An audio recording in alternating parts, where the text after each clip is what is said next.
Price the Lord. ദൈവനാമത്തിന് മഹത്വം ഉണ്ടാകട്ടെ. ഇന്ന് നമുക്ക് വീണ്ടും ദൈവവചന പഠനത്തിനായി ഒരുമിച്ച് കൂടുവാൻ സ്വർഗത്തിലെ ദൈവം സഹായിച്ചു. ഇന്ന് ദൈവവചനം പഠിക്കുവാനായി ലോകത്തിന്റെ വിവിധ ഭാഗങ്ങളിൽ നിന്ന് ജോയിൻ ചെയ്തിരിക്കുന്ന എല്ലാ പ്രിയപ്പെട്ടവരെയും വളരെ സ്നേഹത്തോടെ സ്വാഗതം ചെയ്യുന്നു. ഇന്നത്തെ ദൈവവചന പഠനം ഏറ്റവും അനുഗ്രഹമായി തീരേണ്ടതിന് നമുക്ക് പ്രാർത്ഥനയോടെ ആയിരിക്കാം. ഞാൻ ഓർപ്പിച്ചതുപോലെ ഇന്ന് ക്ലാസ് എടുക്കേണ്ട ദൈവദാസന് ചില ക്രമീകരണങ്ങളുടെ പുറത്താണ് കർത്താവിൻ്റെ ദാസൻ പാസ്റ്റർ മാത്യു പി തോമസ് ക്ലാസ് എടുക്കുവാൻ നിർബന്ധിതനായത്. അദ്ദേഹം നേരത്തെ തന്നെ ഇന്ന് അവരുടെ സഭയിൽ 3 ദിവസമായി നടക്കുന്ന ഉപവാസ പ്രാർത്ഥന കാര്യം പറഞ്ഞിരുന്നു. എങ്കിലും ഇന്ന് ഏറ്റവും അനുഗ്രഹമായി തീരുവാൻ താൻ എത്രയും പെട്ടെന്ന് ജോയിൻ ചെയ്യും എന്ന് വിശ്വസിക്കുന്നു. നമുക്ക് പ്രാർത്ഥനയോടെ ആയിരിക്കാം. ഇന്ന് രാത്രിയിൽ കർത്താവിൻ്റെ ദാസനെ ദൈവം ശക്തമായി ഉപയോഗിപ്പാൻ താൻ പോയട്രിക് ബുക്സ് ആണല്ലോ എടുത്തുകൊണ്ടിരിക്കുന്നത്. സങ്കീർത്തന ഭാഷ്യം ഏറ്റവും അനുഗ്രഹമായി ഇന്ന് രാത്രിയിലും കർത്താവ് തന്നെ ശക്തമായി ഉപയോഗിപ്പാൻ നമുക്ക് പ്രാർത്ഥനയോടെ ആയിരിക്കാം. ദൈവാത്മാവ് പ്രേരിപ്പിക്കുന്ന ആരെങ്കിലും ഒരാൾ ഒന്ന് അൺമ്യൂട്ട് ചെയ്ത് പ്രാർത്ഥിച്ചാട്ടെ ഇന്നത്തെ ക്ലാസിന്റെ അനുഗ്രഹത്തിനായി. ഹല്ലേലൂയ. സ്തോത്രം സ്തോത്രം. കരുണയുള്ള തമ്പുരാനെ, പരിശുദ്ധ പിതാവേ, സ്വർഗത്തിലെ അപ്പച്ച, തിരുനാമത്തെ ഓർത്ത് നന്ദിയോടെ സ്തുതിക്കുന്ന കർത്താവെ, വീണ്ടും ഞങ്ങൾ ഒരു വെള്ളിയാഴ്ച ഒരു സന്ധ്യായാമത്തിൽ കർത്താവിന്റെ പാതവിടെ തലവണക്കുമ്പോൾ ദൈവമേ കർത്താവെ ഞങ്ങളെ അനുഗ്രഹിച്ചിരിക്കുക. സ്തോത്രം ചെയ്യുന്ന കർത്താവെ, ഹല്ലേലൂയ. കർത്താവെ, ഞങ്ങൾ പഠിക്കുന്ന ക്ലാസ്സുകളൊക്കെയും ഹല്ലേലൂയ കർത്താവെ ഞങ്ങളുടെ ഹൃദയത്തിൽ അത് ഉൾക്കൊള്ളുവാനും ഹല്ലേലൂയ കർത്താവെ അത് പഠിച്ച് ജ്ഞാനികളായി തീരുവാനും വിശേഷ ജ്ഞാനം കൊണ്ട് ഞങ്ങളെ നിറയ്ക്കണം കർത്താവെ. ഇതിൽ ലീഡ് ചെയ്യുന്ന ഞങ്ങളുടെ ലാലു പാസ്റ്ററായി സ്തോത്രം ചെയ്യുന്നു, ഷാജി പാസ്റ്ററായി സ്തോത്രം ചെയ്യുന്നു കർത്താവെ. ഞങ്ങളുടെ മധ്യ ഇന്ന് സങ്കീർത്തന വചനങ്ങളുമായി കടന്നു വരുന്ന പ്രിയപ്പെട്ട മാത്യു പാസ്റ്ററായി സ്തോത്രം ചെയ്യുന്നു. വേഗം തന്നെ കടന്നു വരുവാൻ സ്വർഗത്തിലെ അപ്പച്ച് സഹായിക്കുമാറാകണം കർത്താവെ. സകല തടസ്സത്തെയും ഞങ്ങൾ ശാസിക്കുന്നു കർത്താവെ. ഇതിൽ കടന്നു വന്നിരിക്കുന്ന സകല കുടുംബങ്ങളെയും ദൈവകരത്തിൽ സമർപ്പിച്ച് പ്രാർത്ഥിക്കുന്ന അനേക രാജ്യങ്ങൾ ഞങ്ങൾ ഒത്തൊരുമിച്ച് കർത്താവിന്റെ പാതവിടെ ഹല്ലേലൂയ കർത്താവെ തിരുവചനത്തിന്റെ മുമ്പാകെ ഇരിക്കുമ്പോൾ കർത്താവെ അങ്ങയുടെ പാതവിടെ ഞങ്ങളെ തന്നെ താഴ്ത്തി ഏൽപ്പിക്കുന്ന കർത്താവെ. ഇത്രയും ദിവസം ഞങ്ങൾ പഠിച്ചതൊക്കെയും ഞങ്ങളെ ഹല്ലേലൂയ ഞങ്ങളുടെ ഹൃദയത്തിൽ ഇരുപ്പാൻ കർത്താവെ അതനുസരിച്ച് മുന്നോട്ട് യാത്ര ചെയ്യുവാൻ എൻ്റെ സ്വർഗത്തിലെ അപ്പച്ചൻ ഞങ്ങളെ സഹായിക്കുമാറാകണം. ഞങ്ങളെ സമ്പൂർണ്ണമായി സമർപ്പിക്കുന്നു. ഞങ്ങൾ ഹല്ലേലൂയ കർത്താവിന്റെ പാതവിടെ ഇരിക്കുമ്പോൾ കർത്താവ് വേഗം തന്നെ തന്റെ അഭിഷിക്തൻ കടന്നു വന്ന് ഞങ്ങൾക്ക് ഹല്ലേലൂയ നല്ല ക്ലാസ്സുകൾ എടുപ്പാൻ സ്വർഗ്ഗം സഹായിക്കുമാറാകണം കർത്താവ്. ഈ ഒരാഴ്ചക്കാലം ഞങ്ങളെ കരുതിയ ദൈവത്തിന് നന്ദി പറയുന്നു. അടുത്ത ആഴ്ചയും ഞങ്ങളെ കണ്ണിലെ കൃഷ്ണമണി പോലെ കാത്തു പരിപാലിക്കുന്ന ദൈവത്തിന്റെ കരുത്തിലേക്ക് ഏൽപ്പിക്കുന്നു. വിശേഷാൽ കർത്താവെ ഞങ്ങളുടെ അഭിഷിക്തന്മാരെയൊക്കെ ഓർത്ത് പ്രാർത്ഥിക്കുന്നു. ഇതിനകത്തുള്ള എല്ലാവരെയും പ്രിയപ്പെട്ടവരെ മുദ്രയിട്ട് പ്രാർത്ഥിക്കുന്നു. അല്പസമയം പാതപീഠത്തെങ്കിൽ ഇരിക്കട്ടെ. വേഗം വരുന്ന യേശുക്രിസ്തുവിന്റെ നാമത്തിൽ തന്നെ ആമേൻ. Praise the lord. സ്തോത്രം. Praise God. Thank you aunty. ദൈവം സഹായിക്കട്ടെ. വളരെ കർത്താവ് സഹായിക്കട്ടെ. കർത്താവിന്റെ ദാസൻ ഇതുവരെ ജോയിൻ ആയിട്ടില്ല. അത്രയും പെട്ടെന്ന് ജോയിൻ ആകും എന്ന് വിശ്വസിക്കുന്നു. Price the Lord. ദൈവം തന്നെ സഹായിക്കേണ്ടതിനായി നമുക്ക് പ്രാർത്ഥിക്കാം. ആരെങ്കിലും ഒരാള് ഒരു 2 ലൈൻ പാട്ട് പാടുമോ?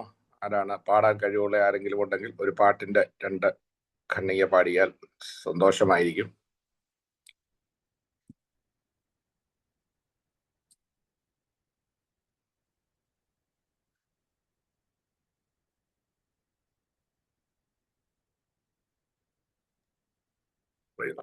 യേശുവേ മണാളനേ, പ്രത്യാശയിൻ പ്രദീപമേ, യേശുവേ മണാളനേ, പ്രത്യാശയിൻ പ്രദീപമേ, എന്നാശ ഒന്നു മാത്രമേ, നിന്നെ കാണുവാൻ വിൺ തേജസ്സിൽ. കണ്ടിടും കണ്ടിടും പ്രിയനെ ഞാൻ കണ്ടിടും, അന്യനല്ല സ്വന്ത കണ്ണാൽ തന്റെ മുഖം കണ്ടിടും. കണ്ടിടും കണ്ടിടും പ്രിയനെ ഞാൻ കണ്ടിടും, അന്യനല്ല സ്വന്ത കണ്ണാൽ തന്റെ മുഖം കണ്ടിടും. യേശുവേ മണാളനെ പ്രത്യാശയിൻ പ്രദീപമേ. Praise the Lord. Thank you aunty. ദൈവം സഹായിക്കട്ടെ. കർത്താവിന്റെ ദാസൻ വളരെ തിരക്കിനിടയിൽ ജോയിൻ ചെയ്തിട്ടുണ്ട്. അദ്ദേഹത്തെ ഓർത്ത് ഞാൻ ദൈവത്തിന് സ്തോത്രം ചെയ്യുന്നു. മുഖവരെ കൂടാതെ ക്ലാസ്സുകൾക്കായി കർത്താവിന്റെ ദാസൻ പാസ്റ്റർ മാത്യു പി തോമസിനെ വളരെ സ്നേഹത്തോടെ ആദരവോടെ ക്ഷണിക്കുന്നു. കർത്താവിന്റെ പരിശുദ്ധമുള്ള നാമം വീണ്ടും വാഴ്ത്തപ്പെടുമാറാകട്ടെ. നമുക്ക് ദൈവവചന പഠനത്തോട് ബന്ധപ്പെട്ട് ആയിരിക്കാൻ വീണ്ടും സ്വർഗത്തിലെ ദൈവം സഹായിച്ച കൃപകളോർത്ത് ദൈവത്തെ നന്ദിയോടെ സ്തോത്രം ചെയ്യുന്നു. നമ്മൾ പഠിക്കുന്ന ഭാഗത്തേക്ക് നമുക്ക് വേഗം തന്നെ കടന്നു വരാം. സങ്കീർത്തന വേദഭാഗങ്ങളിൽ നമ്മൾ അത് പഠിച്ചുകൊണ്ടിരുന്ന ആ ഭാഗത്തേക്ക് തന്നെ നമ്മൾ എത്തുകയാണല്ലോ. പ്രത്യേക സന്നിഹിതരായിരിക്കുന്ന എല്ലാവർക്കും വിവിധ ടൈം സോണുകളിൽ ജോയിൻ ചെയ്യുന്ന എല്ലാ പ്രിയപ്പെട്ടവർക്കും യേശു ക്രിസ്തുവിൻ നാമത്തിലുള്ള വന്ദനം ഈ സമയം ഒരിക്കൽ കൂടെ അറിയിക്കുന്നു. സങ്കീർത്തനങ്ങളിലെ സാഹിത്യ രൂപങ്ങൾ, അതിനെക്കുറിച്ച് നമ്മൾ കഴിഞ്ഞ ക്ലാസ്സിൽ അതേ സംസാരിച്ചിരുന്നു. കീർത്തനങ്ങളെക്കുറിച്ച് ഹിം എന്നുള്ള ഒരു സെക്ഷൻ, അതിനകത്ത് ആരാധനയ്ക്ക് വേണ്ടിയുള്ള ആഹ്വാനം, അപ്പോൾ തന്നെ ദൈവം എന്തു ചെയ്തു, ദൈവം എന്തായിരിക്കുന്നു, ഈ രണ്ട് ഭാഗങ്ങളാണ് ഒരു സങ്കീർത്തനം സ്തുതിഗീതങ്ങളാകുന്നതിന് അതിനകത്തുണ്ടായിരിക്കേണ്ട ഇലമെന്റ്സ്. നമ്മൾ കഴിഞ്ഞ ക്ലാസ്സിൽ വിശദീകരിച്ച് പറഞ്ഞതാണ്, ഒന്നുകൂടെ ഓർപ്പിക്കുക. അപ്പൊ call to worship and description of what God has done and what God is like. ദൈവം എന്തു ചെയ്തു, ദൈവം എന്തായിരിക്കുന്നു. അപ്പോൾ തന്നെ ആരാധനയ്ക്ക് വേണ്ടിയുള്ള ആഹ്വാനമാണ് അതിൻ്റെ ആദ്യ ഭാഗങ്ങളിൽ ഉള്ളത്. അതിന് ഉദാഹരണമാണ് നമ്മൾ സങ്കീർത്തനം 103 പറഞ്ഞത്. അതിൻ്റെ ആദ്യത്തെ ഭാഗങ്ങൾ ആരാധനയ്ക്ക് വേണ്ടിയുള്ള ഒരു ആഹ്വാനമായിരുന്നു. പിന്നീട് ഈ വാക്യങ്ങളെല്ലാം നമ്മൾ വായിച്ച് കേട്ടതാണ്. അപ്പോൾ തന്നെ ഇതിൻ്റെ ആട്രിബ്യൂട്ട്സ്, സങ്കീർത്തനം വിശദീകരിക്കുന്ന വിധങ്ങൾ. ഒന്ന്, കോൾ ടു വർഷിപ്പ് എന്ന് പറയുന്നത് ആണ് പ്രധാനമായും ഒരു സങ്കീർത്തനത്തിൻ്റെ ആദ്യത്തെ ഒരു സെക്ഷനായി വരുന്നെങ്കിൽ അതിനെയാണ് നാം ഹിം എന്ന ഗ്രൂപ്പിൽ പെടുത്തുന്നത്. എന്നാൽ 8-ാം സങ്കീർത്തനത്തിലും 19-ാം സങ്കീർത്തനത്തിലും ആരാധനയ്ക്ക് വേണ്ടിയുള്ള ഒരു കോളിംഗ് അവിടെ ഇല്ല. പക്ഷെ അതും സ്തുതിഗീതം തന്നെയാണ്. അതിന്റെ കാരണം അതിനകത്ത് ദൈവത്തിന്റെ വർണ്ണനകൾ ധാരാളമുണ്ട്. കഴിഞ്ഞ ക്ലാസ്സിൽ പറഞ്ഞിരുന്നു, ഞാൻ ഇനി ബാക്കി കയറുകയാണ്. ഹൗ ടു എക്സ്പൗണ്ട് എ സാം, എങ്ങനെയാണ് ഒരു സങ്കീർത്തനം വിശദീകരിക്കുന്നത്? ഒന്ന്, 4 പ്രധാനപ്പെട്ട ഘടകങ്ങൾ.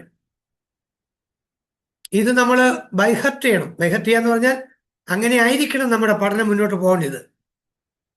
ഒന്നാമത്തെ കാര്യം എന്ന് പറയുന്നത് ലൈഫ് സിറ്റുവേഷൻ, അല്ലെങ്കിൽ ചരിത്ര പശ്ചാത്തലം. അപ്പൊ ഒരു സങ്കീർത്തനത്തിന്റെ ചരിത്ര പശ്ചാത്തലം നാം ശരിയായി വിശദീകരിച്ച് പഠിച്ചേ പറ്റൂ. നമ്മൾ ശരിക്കും അത് പഠിക്കണം. അതിനൊരു ജർമ്മൻ ഫ്രൈസ് ആണെന്ന് ഞാൻ പറഞ്ഞു, sitz im leben, meaning a setting in life. അപ്പൊ ഈ ജീവിത ചരിത്രം അല്ലെ ജീവിത പശ്ചാത്തലം അല്ലെങ്കിൽ ചരിത്ര പശ്ചാത്തലം നമുക്ക് എവിടെ നിന്നാണ് കിട്ടുന്നത്? അതാണല്ലോ നമ്മുടെ പഠനത്തിന്റെ പ്രത്യേകത. എവിടെ നിന്നാണ് ഇത് കിട്ടുക? നമുക്ക് കിട്ടാനായിട്ട് ഒത്തിരി ടൈറ്റിലുകളുണ്ട്, ശീർഷകങ്ങളുണ്ട്, തലക്കെട്ടുകളുണ്ട്. അതിൽ നിന്നൊക്കെ നമുക്ക് ചില ഹിൻസ് ഒക്കെ കിട്ടുകയെന്നല്ല. എന്നാൽ അതിനുള്ള സ്റ്റഡി ബൈബിളുകൾ ഞാൻ പറഞ്ഞിരുന്നു, ബൈബിൾ ഡിക്ഷണറീസ്, ബൈബിൾ കമൻട്രികൾ, കൂടാതെ ഇന്റർപ്രിട്ടേഷൻസ്, ഡിഫറെന്റ് വേർഷൻസ്, ഇങ്ങനെയുള്ള പുസ്തകങ്ങളിലൂടെ നമുക്കിതിൻ്റെ ചരിത്ര പശ്ചാത്തലം ലഭിക്കും. അപ്പൊ ഈ ചരിത്ര പശ്ചാത്തലം വളരെ മസ്റ്റാണ്. അത് നമ്മൾ പഠിച്ചേ പറ്റൂ. ചരിത്ര പശ്ചാത്തലം ഏത് സങ്കീർത്തനത്തിന് ചരിത്ര പശ്ചാത്തലം നമ്മൾ നോക്കണം. അപ്പൊ ആ ചരിത്ര പശ്ചാത്തലം നമ്മൾ സ്റ്റഡി ചെയ്ത് അത് അതുപോലെ പ്രസംഗിക്കാനല്ല, നമ്മൾ പഠിക്കാൻ വേണ്ടി നമ്മൾ മനസ്സിലാക്കി വെക്കുക. അപ്പം ചരിത്ര പശ്ചാത്തലം എന്നുള്ളതാണ് ഒന്നാമത്തെ കാര്യം. രണ്ടാമത്തെ കാര്യം എന്ന് പറയുന്നത് മെയിൻ ഇന്റന്റ് ആണ്. പ്രധാന ഉദ്ദേശം എന്താണെന്ന് നമ്മൾ പഠിക്കണം. പ്രധാനപ്പെട്ട ഉദ്ദേശം. അപ്പൊ ആ സങ്കീർത്തനത്തെ കൂടെയുള്ള ഉദ്ദേശം എന്താണ്? ചില സങ്കീർത്തനം ദൈവസ്നേഹത്തെ കുറിച്ച് വർണ്ണിക്കുന്നതായിരിക്കാം, ചില ദൈവിക ന്യായവിധിയെക്കുറിച്ച് ബോധ്യപ്പെടുത്തുന്നതായിരിക്കാം, ചില ദൈവത്തെ സ്തുതിക്കേണ്ട ഉദ്ദേശങ്ങളെക്കുറിച്ച് പറയുന്നതാവാം. അപ്പൊ നമ്മളത് വായിക്കുമ്പോൾ തന്നെ നമുക്കൊരു ഉദ്ദേശം ഒന്ന് മനസ്സിലാക്കിയെടുക്കാൻ കഴിയണം.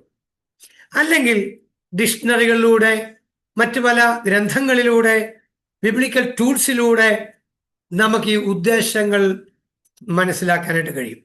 Main intent of the Sam. മൂന്നാമത്തെ കാര്യം എന്ന് പറയുന്നത് ഡീറ്റെയിൽഡ് സ്റ്റഡിയാണ്. അതായത് വിശദമായ പഠനം നമുക്ക് അനിവാര്യമാണ്. വിശദമായ പഠനം. അപ്പൊ ഈ വിശദമായി പഠിക്കുക എന്ന് പറയുമ്പോൾ നമ്മൾ പദാനുപദമായി പഠിക്കുക. അപ്പോൾ നമുക്ക് ഈ ബൈബിൾ ഡിക്ഷണറിയുടെ ഉപയോഗം എന്നാന്ന് ചോദിച്ചാൽ, ഈ പദങ്ങളുടെയൊക്കെ ഗ്രീക്ക് വാക്കുകളും ഹീബ്രു വാക്കുകളും അതിൻ്റെ അർത്ഥവും ഒക്കെ നമുക്ക് കിട്ടും. അപ്പോൾ നമുക്കതിൻ്റെ ഡെപ്തിലേക്ക് ഇറങ്ങാനായിട്ട് പറ്റും. ഡീറ്റെയിൽ സ്റ്റഡി, വിശദമായ ഒരു പഠനത്തിലേക്ക് നമുക്ക് പോകാനായിട്ട് കഴിയും.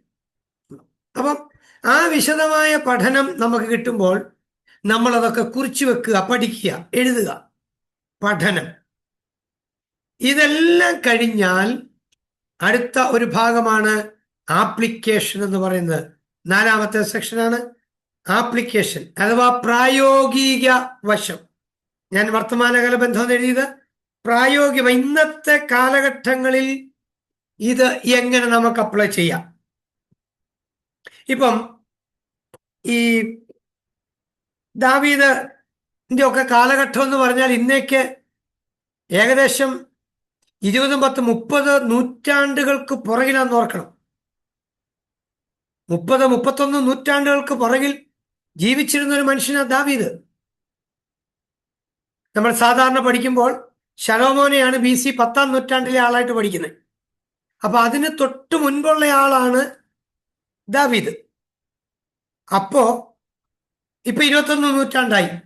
അപ്പൊ 21, 10, 31 നൂറ്റാണ്ടുകൾക്ക് പുറകിൽ 3100 വർഷം പുറകിൽ ജീവിച്ചിരുന്ന ഒരാളാണ് ഈ ദാവീദ്. അപ്പൊ അന്നത്തെ കാലഘട്ടങ്ങളിൽ എഴുതിയ വാക്കുകൾ ഇന്നത്തെ കാലഘട്ടത്തിലേക്ക് പ്രായോഗികം ആക്കുവാൻ നമുക്ക് എന്ത് ചെയ്യാൻ കഴിയും? അതിന് നാം വളരെ ശ്രമം നടത്തണം. പ്രസന്റ് ഡേ റെലവന്റ് ആക്കുക എന്നാണ് ഇതിന് പറയുന്നത്. അപ്പോ ഇന്നത്തെ കാലഘട്ടങ്ങൾ ചില ഉദാഹരണങ്ങൾ നമ്മൾ ചിന്തിക്കണം. ചില ഇല്ലസ്ട്രേഷൻ പോയിന്റുകൾ നമുക്ക് കിട്ടും. അപ്പൊ ആധുനികമായ ചില പ്രവണതകളിലേക്ക് അതിനെ കൊണ്ടുവരുവാൻ നാം ശ്രമിക്കുക. അപ്പോൾ ഈ 4 കാര്യം നിങ്ങൾ ഒരിക്കലും മറക്കരുത്. 1 life situation, 2 main intent of the Sam, 3 detailed study, 4 application. Okay, ഈ 4 കാര്യങ്ങൾ ഹൃദിസ്ഥമാക്കണം. ഇങ്ങനെ തന്നെ വേണം നിങ്ങൾ പഠിക്കാൻ. ഏത് സങ്കീർത്തനം പഠിച്ചാലും ഇതുപോലെ തന്നെ നമ്മൾ പഠിക്കണം. അതിനകത്ത് ഒരു മാറ്റം വരരുത്. ഇത് നമ്മൾ പഠിച്ചു വെക്കുക. ഇപ്പം ഒരു ഉദാഹരണം പറഞ്ഞ് എളുപ്പമുണ്ട്. ഇപ്പൊ 1-ാം സങ്കീർത്തനം എടുത്തെന്ന് വിചാരിക്കുക. 1-ാം സങ്കീർത്തനം ഇതുപോലെ നമ്മൾ അങ്ങോട്ട് പ്രിപ്പയർ ചെയ്ത് ഒരു നോട്ട് തയ്യാറാക്കിയ പിന്നെ നമ്മുടെ മരണം വരെ വേറൊരു നോട്ട് തയ്യാറാക്കേണ്ട. പകരം പുതിയ പുതിയ കമന്ററികൾ വന്നാൽ ഒന്ന് വായിച്ചു നോക്കിയാൽ മാത്രം മതി.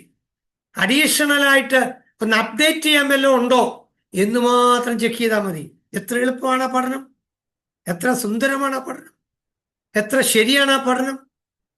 അതിന് ആധികാരികത ഉണ്ടാവും, അതിനൊരു ഓത്തന്റിസിറ്റി ഉണ്ടാവും. നമുക്ക് വ്യക്തമായി അങ്ങനെ പറഞ്ഞു കൊടുക്കാനായിട്ട് കഴിയും. Okay, next one explanation of psalms. അപ്പം life situation, main intent of the psalm, detailed study, application. ഞാൻ ഒന്നുകൂടെ ഇങ്ങനെ എഴുതിയതെന്നു ചോദിച്ചാൽ ഒന്നുകൂടെ ഒന്ന് ഹൃദിസ്ഥമാകുവാൻ വേണ്ടി അടുത്ത സ്ലൈഡിൽ ഞാൻ എഴുതിയിരിക്കുന്നതാണ്. എന്നിട്ട് ഇതിന്റെ മെത്തേഡ്സ് എന്താണ്? അതിന്റെ മെത്തേഡുകൾ. ഒന്ന്, യുവർ ഓൺ തിങ്കിങ്. ഒന്നാമത് നമ്മൾ സങ്കീർത്തനം വായിക്കണം, പല പ്രാവശ്യം ഒന്ന് വായിക്കണം. പല പ്രാവശ്യം ഒന്ന് വായിച്ചിട്ട് നമ്മുടേതായ ഓൺ തിങ്കിങ് നമ്മൾ എടുക്കണം. നമ്മുടെ സ്വയമായ ചിന്താഗതി, ഓൺ തിങ്കിങ്. നമുക്കൊരു സങ്കീർത്തനം വായിച്ചാൽ സ്വയമായി നമുക്ക് ചിന്തിക്കാൻ കഴിയും. ആ ചിന്തകൾ നമ്മൾ പേപ്പറെ കുറിച്ച് വെക്കണം, യുവർ ഓൺ തിങ്കിങ്. രണ്ടാമതാണ് ഡിഫറെന്റ് വേർഷൻസ്. പല വേർഷനുകൾ നമ്മൾ എടുത്തൊന്ന് വായിച്ചു നോക്കണം. ഡിഫറെന്റ് വേർഷൻസിലേക്ക് പോകുമ്പോൾ നമുക്കതും പഠിക്കാൻ കഴിയും. മൂന്നാമത് ഡിക്ഷണറി, പിന്നീട് കമന്ററി. ഓക്കെ, ഇതെല്ലാം നാം പഠനത്തിന് വേണ്ടി ഉപയോഗിക്കുന്ന മെത്തേഡുകളാണ്. അപ്പോൾ തന്നെ സ്റ്റഡി ബൈബിളുകളുണ്ട്.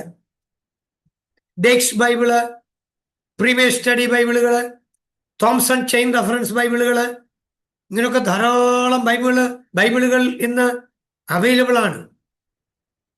ഇതെല്ലാം നമുക്കൊന്ന് പഠിക്കാൻ കഴിയും. ഏതെങ്കിലും ഒരെണ്ണം നമ്മുടെ ഉണ്ടെങ്കിൽ അത് നമുക്ക് കൂടുതൽ പഠനത്തിന് ഉപയോഗിക്കപ്പെടുവാനായിട്ട് കഴിയും.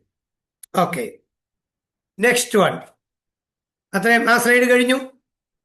103. ഇങ്ങനെയാണെങ്കിൽ 103 സങ്കീർത്തനം നമ്മൾ എങ്ങനെ എക്സ്പോസ് ചെയ്യും? Exposition of 103. 103 സങ്കീർത്തനം എടുത്ത് എല്ലാവരും ഒന്ന് എടുക്കുകയാണ്. 103 സങ്കീർത്തനം. ഓക്കെ, അതിന്റെ 1ഉം 2ഉം ബാക്കി ഒന്ന് വായിച്ചാട്ടെ.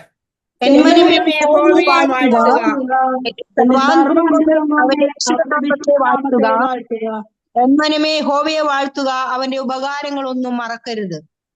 ഓക്കെ, അവിടെ 1ഉം 2ഉം വാക്യങ്ങൾ ആരാധനയ്ക്ക് വേണ്ടിയുള്ള ഒരു ആഹ്വാനമാണ്. Call to worship. എൻ മനമേ യഹോവയെ വാഴ്ത്തുക, എന്റെ സർവ അന്തരംഗവുമേ അവന്റെ വിശുദ്ധനാമത്തെ വാഴ്ത്തുക. എൻ മനമേ യഹോവയെ വാഴ്ത്തുക, അവന്റെ ഉപകാരങ്ങളൊന്നും മറക്കരുത്. വളരെ വ്യക്തതയോടുകൂടെ അവിടെ പറഞ്ഞിരിക്കുകയാണ് ആ വാക്യങ്ങൾ. അപ്പൊ തന്നെ നമ്മൾ ഇനിയും അതിൻ്റെ ആരാധനയ്ക്കുള്ള ഒരു ആഹ്വാനം ചെയ്യുമ്പോൾ അതിനകത്തേക്ക് നമ്മളൊന്ന് കയറുക. നമ്മളൊന്ന് വായിച്ചു നോക്കി അടുത്ത വാക്ക് എങ്ങനെയാണ് ഡീറ്റെയിൽ സ്റ്റഡി കൊണ്ടുവന്ന് എൻ മനമേ യഹോവയെ വാഴ്ത്തുക, എന്റെ സർവ അന്തരംഗവുമേ അവന്റെ വിശുദ്ധ നാമത്തെ വാഴ്ത്തുക. എൻ മനമേ യഹോവയെ വാഴ്ത്തുക. 1 എൻ മനമേ എന്ന് ഉപയോഗിച്ചു, 2 എന്റെ സർവ അന്തരംഗവുമേ എന്ന് ഉപയോഗിച്ചു, 3 വീണ്ടും എൻ മനമേ എന്നാണ് ഉപയോഗിച്ചത്. അങ്ങനെയെങ്കിൽ ഈ സാമിസ്റ്റ് തന്നോട് തന്നെയാണ് പറയുന്നത്. ഈ സാമിസ്റ്റ് തന്നോട് തന്നെ പറയുകയാണ് യഹോവയെ വാഴ്ത്തുവീൻ,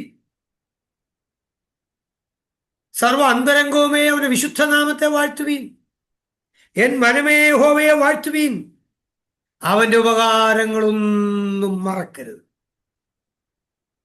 ഓക്കെ, അങ്ങനെയാണെങ്കിൽ നോക്കിയേ, whom does the psalmist address? ഈ സാമിസ്റ്റ് സത്യത്തിൽ ആരെയാണ് അഡ്രസ് ചെയ്തിരിക്കുന്നത്? ഉത്തരം ഹിംസെൽഫ്. അവനെ തന്നെയാണ്. എൻ മനമേ യഹോവയെ വാഴ്ത്തുക, എന്റെ സർവ അന്തരംഗവുമേ അവന്റെ വിശുദ്ധനാമത്തെ വാഴ്ത്തുക. എൻ മനമേ യഹോവയെ വാഴ്ത്തുക. ആരെയാണ് ഈ സാമിസ്റ്റ് അഡ്രസ് ചെയ്യുന്നത്? ഉത്തരം തന്നെ താൻ അഡ്രസ് ചെയ്യുകയാണ്.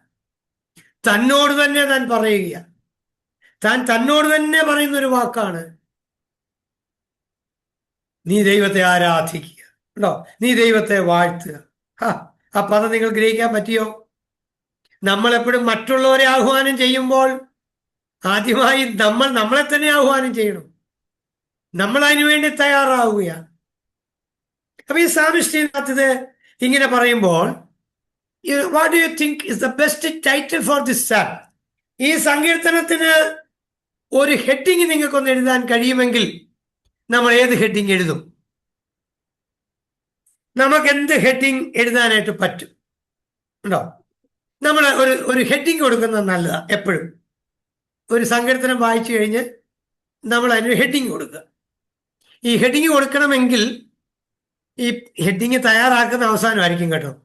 സംഗതി മുഴുവൻ തയ്യാറാക്കിയിട്ടേ ഹെഡിങ് കൊടുക്കാൻ പറ്റുള്ളൂ. ഞാൻ പറഞ്ഞ പദം നിങ്ങൾക്ക് പിടികിട്ടിയെന്ന് കരുതുന്നു. ആദ്യം ഒരു ഹെഡിങ് കൊടുത്തിട്ട് നമുക്ക് സങ്കീർത്തനം പ്രിപ്പയർ ചെയ്യാൻ പറ്റില്ല. സങ്കീർത്തനം പ്രിപ്പയർ ചെയ്ത് പഠിച്ചു കഴിയുമ്പോഴാണ് അതിന് അനുയോജ്യമായ ഒരു ഹെഡിങ് നമ്മൾ കൊടുക്കുന്നത്. അപ്പം what do you think is the best title for this psalm? ഈ സങ്കീർത്തനത്തിന് ഒരു നല്ല ടൈറ്റിൽ കൊടുക്കാൻ നമ്മളെ കൊണ്ട് കഴിയണം. നമ്മളൊരു ടൈറ്റിൽ കൊടുക്കുക. ശ്രദ്ധിക്കുക, the steadfast love of God. ദൈവത്തിൻ്റെ സ്റ്റെഡ്ഫാസ്റ്റ് ലവ് എന്ന് പറഞ്ഞാൽ എന്താന്ന് ചോദിച്ചാൽ നിത്യമായ സ്നേഹം, എവർലാസ്റ്റിംഗ് ലവ്, സ്വാർത്ഥതയില്ലാത്ത സ്നേഹം. അപ്പൊ നമുക്ക് ഈ സങ്കീർത്തനത്തിന് ഒരു ഹെഡിങ് കൊടുക്കുക, the steadfast love of God. ദൈവത്തിൻ്റെ സ്വാർത്ഥതയില്ലാത്ത സ്നേഹം. ഈ ഹോശയ എന്ന പ്രവാചകൻ താൻ പ്രവചിച്ചപ്പോൾ താൻ അതിനകത്ത് രേഖപ്പെടുത്തിയിരിക്കുന്ന ഒരു സന്ദേശം തന്നെയാണ് ഈ സ്റ്റെഡ്ഫാസ്റ്റ് ലവ് എന്ന് പറയുന്നത്. സ്റ്റെഡ്ഫാസ്റ്റ് ലവ്, ഞാൻ നിന്നെ നിത്യസ്നേഹം കൊണ്ട് സ്നേഹിച്ചിരിക്കുന്നു. അതിന് കസ്റ്റ് എന്നൊരു പദം ഉപയോഗിച്ചിട്ടുണ്ട്, KESED, കസ്റ്റ് എന്ന് പറഞ്ഞാൽ അതിന്റെ അർത്ഥം ഇത് തന്നെയാണ്, സ്വാർത്ഥതയില്ലാത്ത ഒരു സ്നേഹം, ഇറ്റേണൽ ലവ്, നിത്യമായ ഒരു സ്നേഹം. അങ്ങനെയെങ്കിൽ സ്റ്റെഡ്ഫാസ്റ്റ് ലവ്, നിരന്തരം നമ്മെ സ്നേഹിക്കുന്ന ആ സ്നേഹം, നമ്മൾ ഒരു ഹെഡിങ് കൊടുത്തു. നോക്കുക, in what words does the word steadfast love occur? അങ്ങനെയാണെങ്കിൽ ഈ സങ്കീർത്തനത്തിനകത്ത് ദൈവസ്നേഹത്തെക്കുറിച്ച് എവിടെയാ പറയുന്നത്? വാക്യം ഒന്ന് കണ്ടുപിടിക്കാമോ? ദൈവസ്നേഹത്തെക്കുറിച്ചുള്ളത്. ഓക്കെ, ദൈവസ്നേഹത്തെക്കുറിച്ചുള്ള വാക്യം ഒന്ന് കണ്ടുപിടിക്കാൻ കഴിയുമോ? 4-ാമത്തെ വാക്യം ഒന്ന് വായിച്ചു നോക്കിയേ. അവൻ അവൻ നിന്റെ ജീവനെ നാശത്തിൽ നിന്ന് വീണ്ടെടുക്കുന്നു, അവൻ ദയയും കരുണയും നിന്നെ അണിയിക്കുന്നു. ഓക്കെ, ദയയും കരുണയും നിന്നെ അണിയിക്കുന്നു. ദയയും കരുണയും നിന്നെ അണിയിക്കുന്നു. അവിടെ ആ കരുണ എന്നുള്ളത് എത്ര ഗൗരവമായിട്ടാണ് ഉപയോഗിച്ച്. 8-ാമത്തെ വാക്യം നോക്കിയേ. യഹോവ കരുണയും കൃപയും നിറഞ്ഞവനാകുന്നു, ദീർഘക്ഷമയും മഹാദയവും ഉള്ളവൻ തന്നെ. യഹോവ കരുണയും കൃപയും നിറഞ്ഞവനാകുന്നു, ദീർഘക്ഷമയും മഹാദയമുള്ളവനാകുന്നു. Okay, next one. ആകാശം ഭൂമിക്ക് മീതെ ഉയർന്നിരിക്കുന്നത് പോലെ അവന്റെ ദയ തന്റെ ഭക്തന്മാരോട് വലുതായിരിക്കുന്നു. ആകാശ ഭൂമിക്ക് മീതെ ഉയർന്നിരിക്കുന്നത് പോലെ അവന്റെ ദയ അവന്റെ ഭക്തന്മാരോട് വലുതായിരിക്കുന്നു. യഹോവയുടെ ദയോ എന്നും എന്നേക്കും ഉണ്ട്. Okay, next verse. എന്നും യഹോവയുടെ ദയ എന്നും എന്നേക്കും അവന്റെ അവന്റെ ഭക്തന്മാർക്ക് ഉണ്ടാകും. അവിടെ ഉപയോഗിച്ചിരിക്കുന്ന അവന്റെ ദയ എന്നാണ്. ദയ, അവന്റെ കൈൻഡ്നസ്, ആ ദയ നമ്മൾ ഓർത്ത് നോക്കണം. 4, 8, 11, 17 വാക്യങ്ങളെല്ലാം ദൈവസ്നേഹത്തെക്കുറിച്ച്, ആ ദയയെക്കുറിച്ച്, കരുണയെക്കുറിച്ച് വളരെ വ്യക്തമായി അതിനകത്ത് രേഖപ്പെടുത്തിയിരിക്കുക. അപ്പോൾ തന്നെ 7-ാം വാക്യം ഒന്ന് വായിച്ചു നോക്കിയ. 7-ാമത്തെ വാക്യം. അവൻ തന്റെ വഴികളെ മോശയെയും അവൻ തന്റെ വഴികളെ മോശയെയും തന്റെ പ്രവർത്തികളെ ഇസ്രായേൽ മക്കളെയും അറിയിച്ചു. തന്റെ പ്രവർത്തികളെ ഇസ്രായേൽ മക്കളെയും അറിയിച്ചു എന്നാണ് അവിടെ പറഞ്ഞിരിക്കുന്നത്. ഒരു നിമിഷം ഒന്ന് ചിന്തിച്ചു നോക്കിയേ. അവൻ തന്റെ വഴികളെ മോശയ്ക്ക് കൊടുത്തു. ഇസ്രായേൽ മക്കൾക്ക് വഴികളെ അല്ല കൊടുത്തത്, പ്രവർത്തികളെയാണ് കൊടുത്തത്. ഇന്ന് വരെ അതിന്റെ വ്യത്യാസം നിങ്ങൾ ചിന്തിച്ചിട്ടുണ്ടോ? ഇല്ല, ഒന്ന് ചിന്തിക്കണം. മോശയ്ക്ക് ദൈവം കൊടുത്തത് വഴികളെയാണ്, ഇസ്രായേൽ മക്കൾക്ക് ദൈവം കൊടുത്തത് പ്രവർത്തികളെയാണ്. എന്താണ് ഈ വഴികളും പ്രവൃത്തികളും തമ്മിലുള്ള വ്യത്യാസം? ഓരോ കോണ്ടെക്സ്റ്റും ഓരോ ഈവന്റും ഓൾഡ് ടെസ്റ്റ്മെന്റിൽ നിങ്ങളൊന്ന് ചിന്തിച്ചു നോക്കിയേ. മോശയുടെ നേതൃത്വത്തിൽ നടന്ന ഓരോ ഈവന്റിലും മോശയ്ക്ക് നേരെ ഈ ജനം പിറുപിറുത്തപ്പോഴും ദൈവം മോശയ്ക്ക് നൽകിയത് വഴികളായിരുന്നു. നിങ്ങൾക്ക് പിടികിട്ടാൻ ഒന്നുകൂടെ പറയാം, ചൂടെ സിമ്പിളായിട്ട് പറയാം. ചെങ്കടൽ രണ്ടായി വിഭാഗിക്കപ്പെടുന്നു. ഒരു കോണ്ടെക്സ്റ്റ്. ചെങ്കടൽ രണ്ടായി വിഭാഗിക്കപ്പെട്ടപ്പോൾ ഇസ്രായേൽ ജനത്തിന് വേണ്ടിയത് പ്രവൃത്തികളാണ് കേട്ടോ. അവർ മോശയോട് പിറുപിറുക്കാൻ തുടങ്ങി. ഞങ്ങളുടെ ഈ ചെങ്കട തീരത്ത് കൊണ്ടുവന്ന് എന്തിനാ? ഞങ്ങളെ നശിപ്പിക്കാനാണോ? മിസ്രൈമിലായിരുന്നപ്പോൾ ഞങ്ങൾക്ക് ഇറച്ചിക്കലങ്ങളുടെ അടുക്കലിരുന്ന് ഓർമ്മയുണ്ട്. ഇതെല്ലാം പറയുന്നു. മോശ എന്ത് ചെയ്തു? ഇവിടെയാണ് നമ്മൾ പഠിക്കേണ്ടത്. മോശ ദൈവത്തോട് പ്രാർത്ഥിക്കാൻ തുടങ്ങി. മോശ ദൈവസ്ഥനെ നിലവിളിച്ചപ്പോൾ ദൈവം മോശയ്ക്ക് വഴികളെ പറഞ്ഞു കൊടുത്തു. വഴികളെയാ മോശയ്ക്ക് കൊടുത്തത് കേട്ടോ. ദൈവം തന്റെ വഴികളെ മോശയെ അറിയിച്ചു. മോശെ, നീ എന്തിനു കരയുന്നു? നിന്റെ കയ്യിൽ എന്തിരിക്കുന്നു? വടി. നീ വടി നീട്ട്. ദൈവം തന്റെ വഴികളെ മോശയ്ക്ക് പറഞ്ഞു കൊടുത്തു. മോശ ആ വടി നീട്ടിയപ്പോൾ ചെങ്കടൽ രണ്ടായി വിഭാഗിക്കപ്പെടുകയില്ലായിരുന്നോ? ഉണ്ടോ? അങ്ങനെയെങ്കിൽ ജനങ്ങൾക്ക് ഈ വഴികളൊന്നും അറിഞ്ഞുകൂടാ. ജനങ്ങൾക്കറിയാവുന്നത് പ്രവൃത്തി മാത്രമേ ഉള്ളൂ. To the public. നമ്മളിപ്പോൾ ഒരു പബ്ലിക്കിൽ മീറ്റിംഗ് നടത്തുന്നു, രോഗികൾ വരുന്നു, സൗഖ്യം പ്രാപിക്കുന്നു, നമ്മൾ അവർക്ക് വേണ്ടി പ്രാർത്ഥിക്കുന്നു, ചിലർ രക്ഷിക്കപ്പെടുന്നു, യേശുവിനെ സ്വീകരിക്കുന്നു. ആ വ്യക്തി ആദ്യമായിട്ട് അന്നേരം നിന്ന് സ്റ്റേജിൽ പ്രസംഗിച്ചതുകൊണ്ട് സംഭവിച്ചതാണോ ആ സംഭവം? അല്ല. എത്രയോ ദിവസങ്ങൾക്ക് പുറകിൽ പ്രാർത്ഥനാ നിരതനായിരുന്നു ആ വ്യക്തി. അവിടെ പ്രസംഗിക്കാനുള്ള സന്ദേശം എന്താന്ന് ദൈവത്തോട് ചോദിക്കുന്നു, അതെല്ലാം തയ്യാറാക്കി വെക്കുന്നു, ദൈവസന്നിധിയിൽ നിലവിളിക്കുന്നു, പ്രാർത്ഥിക്കുന്നു, കരയുന്നു. ആ വഴികൾ കണ്ടോ, ദൈവം തന്റെ വഴികളെ മോശയ്ക്ക് പറഞ്ഞു കൊടുത്തു. എന്നാൽ ഇസ്രായേൽ മക്കൾക്ക് വഴികളെയല്ല പറഞ്ഞു കൊടുത്തത്, പ്രവർത്തികളെയായിരുന്നു ഇസ്രായേൽ മക്കൾക്ക്. നിങ്ങളൊന്ന് ആലോചിച്ച് നോക്കിക്കോ. എവിടെ വേണേലും നിങ്ങൾ നോക്കിക്കോ. നമുക്കറിയാം, കഴിഞ്ഞ ഒരു ദിവസം ഞങ്ങളുടെ ഈ ചർച്ചൊരു എൻഗേജ്മെന്റ് നടന്നു. ഒരു എൻഗേജ്മെന്റ് നടന്നപ്പോൾ ഞാൻ എൻഗേജ്മെന്റിന് ആ വീട്ടുകാരൻ എന്നോട് ഇങ്ങനെ ഒരു വാക്ക് പറഞ്ഞു. പാസ്റ്ററെ, ഏകദേശം ഒരു 1000 പേരിൽ കുറയാത്ത ആൾക്കാർ വരും. അവരെല്ലാം രക്ഷിക്കപ്പെടാത്തവരായിരിക്കും കൂടുതൽ ആൾക്കാർ. ഞാനത് ഉൾക്കൊണ്ടു. ഞാനൊരു സുബോധിച്ച് പ്രാർത്ഥിച്ചു. ദൈവസന്നിധി സമയങ്ങൾ ചെലവഴിച്ചു. അവിടെ എന്ത് പറയണമെന്ന് ദൈവത്തോട് ചോദിച്ചു. ഒരു സന്ദേശം തയ്യാറാക്കി. എൻഗേജ്മെന്റ് ആണ്, എൻഗേജ്മെന്റിനോട് ബന്ധപ്പെട്ടുള്ള സന്ദേശം. അവിടെ ചെന്നു. അദ്ദേഹം പറഞ്ഞ ശരിയായിരുന്നു. അത്രയും പേരൊക്കെ അവിടെ ഉണ്ടായിരുന്നു. ഈ സന്ദേശത്തിന്റെ അവസാനം എൻഗേജ്മെന്റ് ആണെങ്കിൽ ഓട്ടർ കോളിംഗ് നടത്തി. ഓട്ടർ കോളിംഗ് നടത്തിയപ്പോൾ അവിടെ ഒരു സഹോദരി ചാടി എഴുന്നേറ്റു. എനിക്ക് യേശു ക്രിസ്തുവിനെ ഞാൻ സ്വന്തം രക്ഷിതാവായി സ്വീകരിക്കുന്നു, ഞാൻ യേശുവിനെ സ്വീകരിക്കാൻ തയ്യാറാന്ന് പറഞ്ഞു. ശ്രദ്ധിക്കുക, കോണ്ടെക്സ്റ്റ് എന്തുവാ? ഒരു എൻഗേജ്മെന്റ് ആണ്. ആ മീറ്റിംഗ് പര്യവസാനിച്ചു. എല്ലാം കഴിഞ്ഞപ്പോൾ കുറെ പേര് പറഞ്ഞ് ഞങ്ങൾക്ക് എഴുന്നേറ്റെന്ന് പറയാൻ മടിയായതുകൊണ്ട് പറയാഞ്ഞതാണ്. ഞങ്ങളുടെ ഉള്ളിൽ ആ വചനം തട്ടി. യേശു ക്രിസ്തുവിന് ഞങ്ങൾക്ക് ജീവിക്കാൻ ആഗ്രഹമുണ്ട് എന്ന് വേറെയും പല ആൾക്കാർ പറയാനിടയായി. അപ്പോ മനുഷ്യർ നോക്കുമ്പോൾ ഒരാൾ കൈപൊക്കി എന്നുള്ളതായിരിക്കും. അതിൻ്റെ പിന്നിൽ ഉള്ള വഴികൾ എന്ന് പറയുന്നത് പ്രാർത്ഥന, വചനധ്യാനം, ഉപവാസം, ദൈവസന്നിധി സമയങ്ങൾ ചെലവഴിച്ചത്. അപ്പൊ ദൈവം തന്റെ വഴികളെ മോശയ്ക്ക് പറഞ്ഞു കൊടുത്തു. എന്നാൽ ഇസ്രായേൽ ജനത്തിന് പ്രവർത്തികൾ മതിയായിരുന്നു. പ്രവർത്തികളെ ഇസ്രായേൽ മക്കളെയും അറിയിച്ചു. ഈ ഓരോരോ വാക്യങ്ങൾ നമ്മൾ ഹൃദിസ്ഥമാക്കുമ്പോൾ നമുക്കത് ധാരാളം മനസ്സിലാക്കുവാനായിട്ട് കഴിയും. Next, find life situation. നമുക്കിന്റെ ജീവിത പശ്ചാത്തലം എന്ന് കണ്ടുപിടിക്കാമോ? എന്താണ് അതിന്റെ ജീവിത പശ്ചാത്തലം?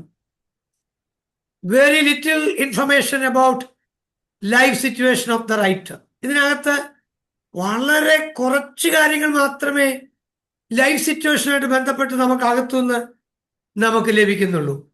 ഇൻഫാക്ട് മലയാളത്തിലേക്ക് ഞാൻ മാറ്റി മറന്നുപോയതാണ്. In fact Zam is very general and could be used by anyone at any time. Scholars think that the language would fit the time just after Israel returned from exile.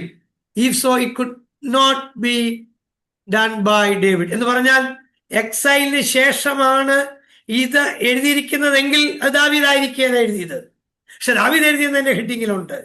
അങ്ങനെയെങ്കിൽ അതിനുള്ള സാധ്യതകൾ ഇല്ലായിരിക്കാം. അങ്ങനെയെങ്കിൽ നമുക്കതിൻ്റെ ഒരു ഇന്റന്റ് എന്താണെന്ന് നോക്കാം. എന്താണ് അതിൻ്റെ ഉദ്ദേശം? ഈ സങ്കീർത്തനത്തിന്റെ ഒരു ഉദ്ദേശം എന്താണ്? ഏത് ഉദ്ദേശത്തിനാണ് ഈ സങ്കീർത്തനം രേഖപ്പെടുത്തിയിരിക്കുന്നത്? ശ്രദ്ധിക്കുക. ഈ ദൈവത്തിൻ്റെ ആ നിസ്വാർത്ഥമായ സ്നേഹത്തെ ഉൾക്കൊണ്ടുകൊണ്ട് ദൈവത്തെ നാം ആരാധിക്കുക, ദൈവത്തെ നാം സ്തുതിക്കുക.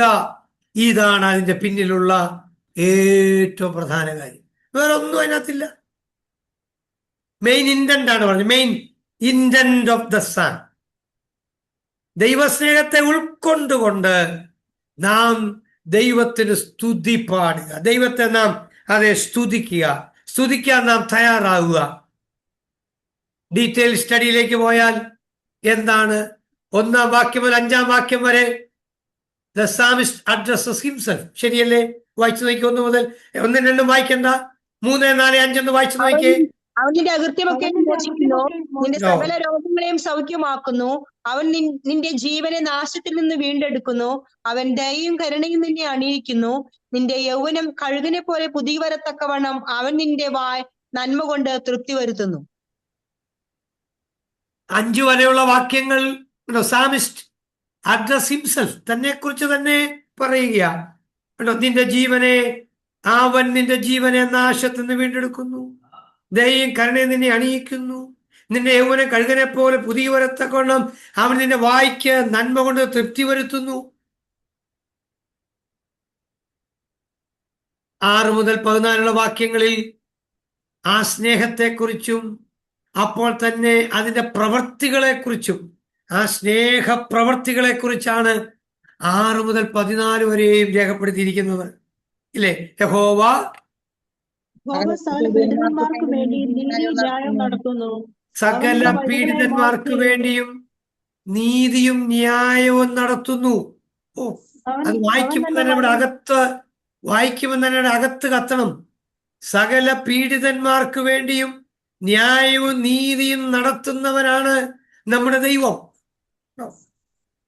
നീതിയും ന്യായവും നടത്തുന്ന ഒരു നല്ല ദൈവം. ആർക്ക് വേണ്ടി?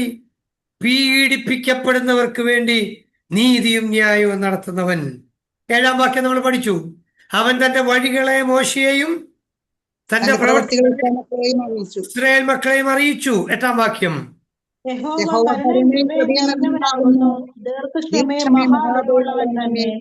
കരുണയും കൃപയും നിറഞ്ഞവനാണ്, ദീർഘക്ഷമയും മഹാദയമുള്ളവനാണ്. ഇതേ പദം പണ്ട് യോന ഒന്ന് പ്രാർത്ഥിച്ചായിരുന്നു. എപ്പോഴാ പ്രാർത്ഥിച്ചത്? മത്സ്യത്തിന്റെ വയറ്റിൽ നിന്ന് തിരിച്ചു വന്നു കഴിഞ്ഞിട്ട് യോനയുടെ പ്രവചന പുസ്തകം 4-ാം അധ്യായത്തിനകത്താണ് യോന അത് പറയുന്നത്. ഒരു വാക്കൊന്ന് എടുത്ത് നോക്കിയോ, അങ്ങനെ ഉണ്ടോന്ന്? ഓക്കെ, കേട്ടോ? എത്ര ശക്തമായിട്ടാ പറയുന്നത്. യഹോവ ദയയും കരുണയും ദീർഘക്ഷമയും മഹാദയമുള്ളവനാണ്. അനുഭവത്തിന്റെ വെളിച്ചത്തിലാണെന്ന് പറയുന്നത്. അനുഭവത്തിന്റെ വെളിച്ചത്തിൽ യോനാകിന് അനുഭവത്തിന്റെ വെളിച്ചത്തിൽ പറഞ്ഞു, കരുണയും കൃപയും നിറഞ്ഞവനാകുന്നു, ദീർഘക്ഷമയും മഹാദയം ഉള്ളവനെന്ന് ദാവീദ് പറഞ്ഞു. യോനായും തന്റെ അനുഭവത്തിലൂടെ പറഞ്ഞു. അങ്ങനെ ഭക്തന്മാരെല്ലാം ഇതേ പദങ്ങൾ ഉപയോഗിച്ചിട്ടുണ്ട്. 9-ാം വാക്യം. അവൻ എല്ലായ്പ്പോഴും ഭത്സിക്കുകയില്ല, എന്നേക്കും കോപം സംഗ്രഹിക്കുകയുമില്ല. എല്ലായ്പ്പോഴും ഭത്സിക്കയില്ല, എന്നേക്കും കോപം സംഗ്രഹിക്കുകയുമില്ല. ഓക്കെ. 10. അവൻ നമ്മുടെ പാപങ്ങൾക്കൊത്തവണ്ണം നമ്മോട് ചെയ്യുന്നില്ല. നമ്മുടെ പാപങ്ങൾക്കൊത്തവണ്ണം നമ്മോട് ചെയ്യുന്നില്ല. നമ്മുടെ അകൃത്യങ്ങൾക്കൊത്തവണ്ണം നമ്മോട് പകരം നമ്മുടെ ചെയ്യുന്നതുമില്ല. അകൃത്യങ്ങൾക്കൊത്തവണ്ണം നമ്മോട് പകരം ചെയ്യുന്നതുമില്ല. ആകാശം ഭൂമിക്ക് മീതെ ഉയർന്നിരിക്കുന്നത് പോലെ അവന്റെ ദയ തന്റെ ഭക്തന്മാരുടെ വലുതായിരിക്കുന്നു. ഓക്കെ. ഉദയം അസ്തമയത്തോട് അകന്നിരിക്കുന്നത് പോലെ അവൻ നമ്മുടെ ലംഘനങ്ങളെ നമ്മോട് അകറ്റിയിരിക്കുന്നു. ഓക്കെ. അപ്പന് മക്കളോട് കരുണ തോന്നുന്നത് പോലെ യഹോവയ്ക്ക് തന്റെ ഭക്തന്മാരോട് കരുണ തോന്നുന്നു. അപ്പന് മക്കളോട് കരുണ തോന്നുന്നത് പോലെ യഹോവയ്ക്ക് തന്റെ ഭക്തന്മാരോട് കരുണ തോന്നുന്നു. എത്ര നല്ല പദങ്ങളാണ് അതിനകത്ത് ഉപയോഗിച്ചിരിക്കുന്നത്. അപ്പന് മക്കളോട് കരുണ തോന്നുന്നത് പോലെ യഹോവയ്ക്ക് തന്റെ ഭക്തന്മാരോട് കരുണ തോന്നുന്നു.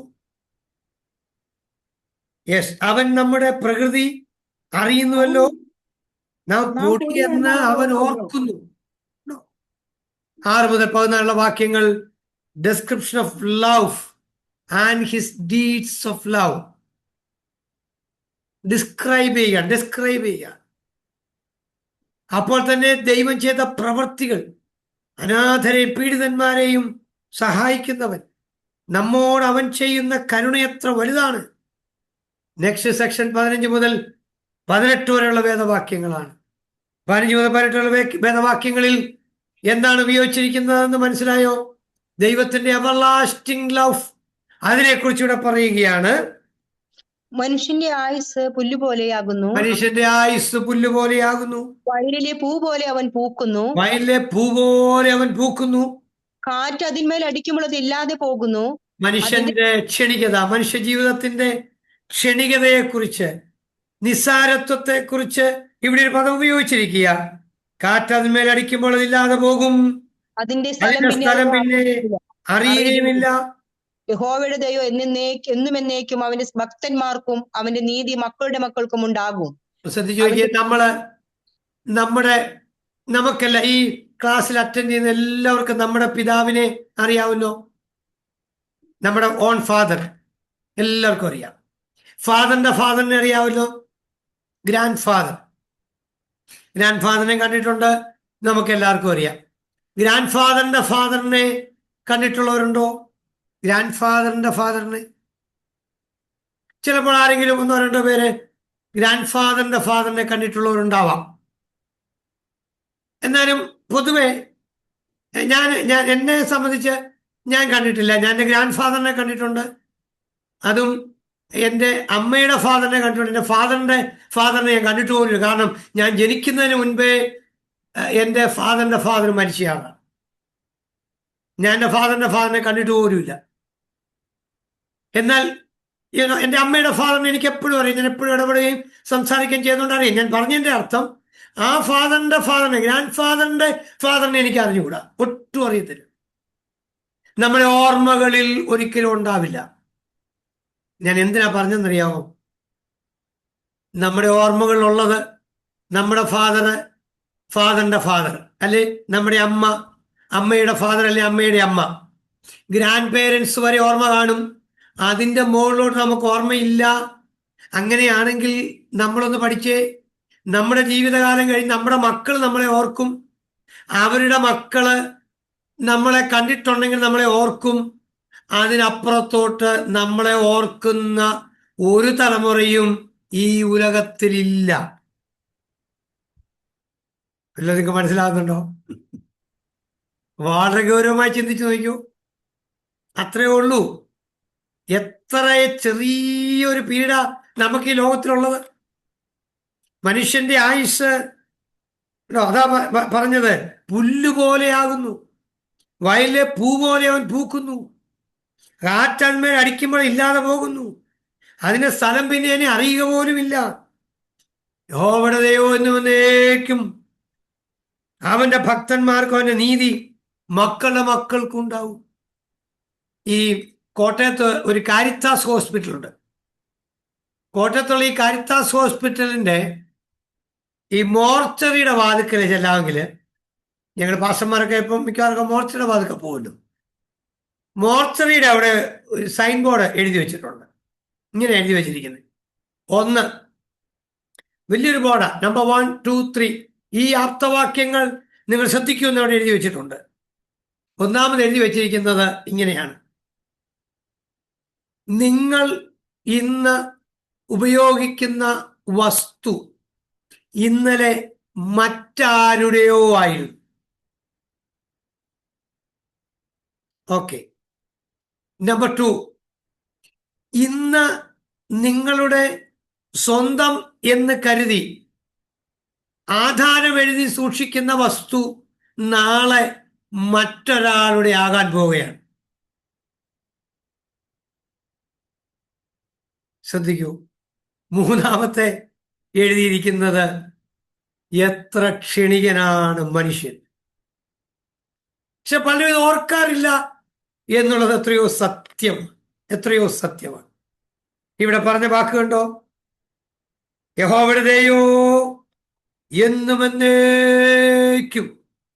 17-ാം വാക്യത്തിൽ വായിച്ചു, യഹോവയുടെ ദയോ എന്നും എന്നേക്കും അവന്റെ ഭക്തന്മാർക്കും അവന്റെ നീതി മക്കളുടെ മക്കൾക്കുണ്ടാവും. തന്റെ എവർലാസ്റ്റിംഗ് ലവ്, അതാണ് ഇവിടെ പറഞ്ഞത്, ഗോഡ്സ് എവർലാസ്റ്റിംഗ് ലവ്. അവന്റെ നിത്യമായ സ്നേഹം, തലമുറയായി നിലനിൽക്കുന്ന ഒരു സ്നേഹം അതുണ്ടാകുമെന്ന് പറഞ്ഞിരിക്കുകയാണ്.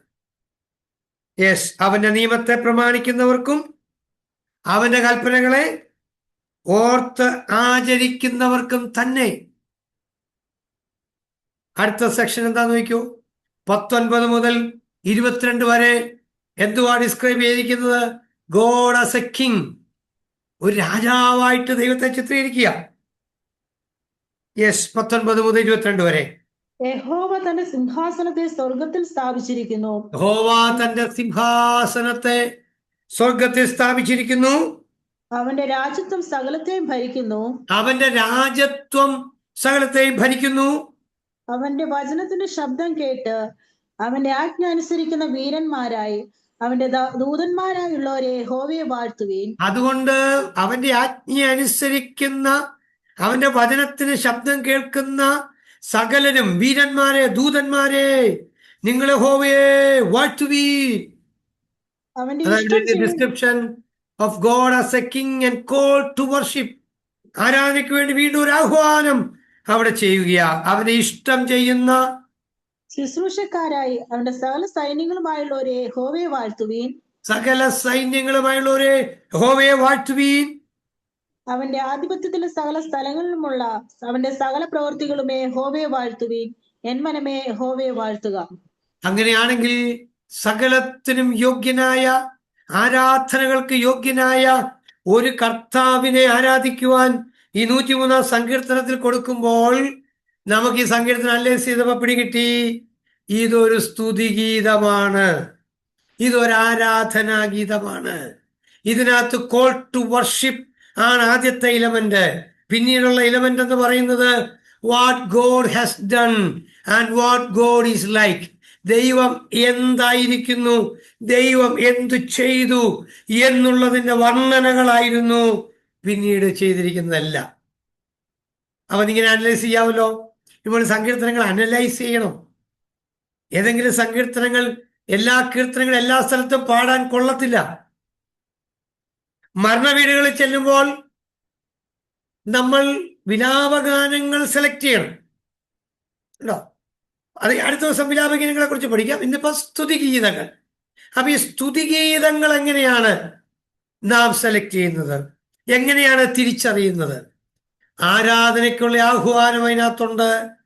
അപ്പോൾ തന്നെ അതിനകത്ത് എന്ത് ദൈവം നമുക്ക് വേണ്ടി ചെയ്തു, ദൈവം എന്തായിരിക്കുന്നു എന്നുള്ള വർണ്ണനകളാണ് ആ സങ്കീർത്തനത്തിനകത്തുള്ളത്.